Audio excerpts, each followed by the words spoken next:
le feuilleton judiciaire autour de Pierre Palmade continue d'évoluer.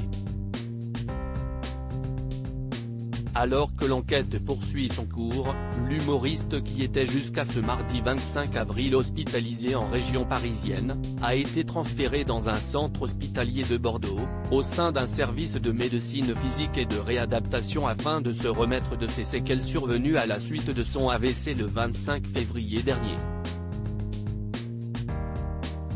Ce jeudi 27 avril, nos confrères du quotidien régional Sud-Ouest ont révélé qu'il est entré dans ce service sous une fausse identité afin de préserver le plus possible son intimité. Mais pour les personnes en cours de soins qui partagent les locaux avec lui, la nouvelle ne semble pas plus excitante, révèle la journaliste.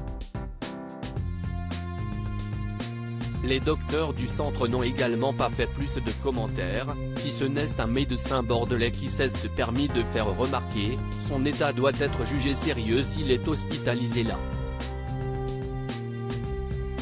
Ce transfert de centre de soins sera une volonté de la famille de l'humoriste afin de le rapprocher de sa sœur Hélène, chirurgien dentiste de la région et qui s'est efforcé depuis le début de l'affaire à tout mettre en œuvre pour protéger son frère, mais aussi de sa mère Réanne, avec qui il a repris contact depuis ce tragique accident et les événements qui ont suivi.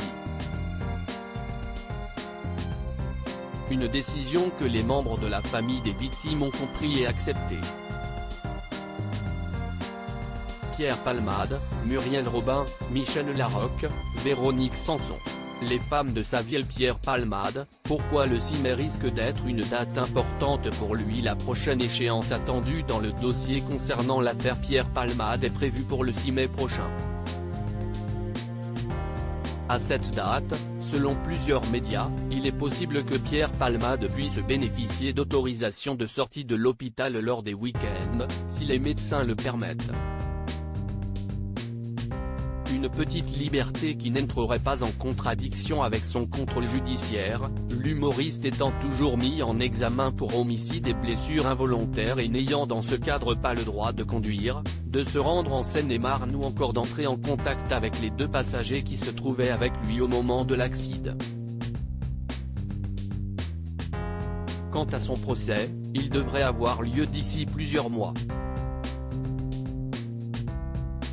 Créative photo, Jack Tribeca.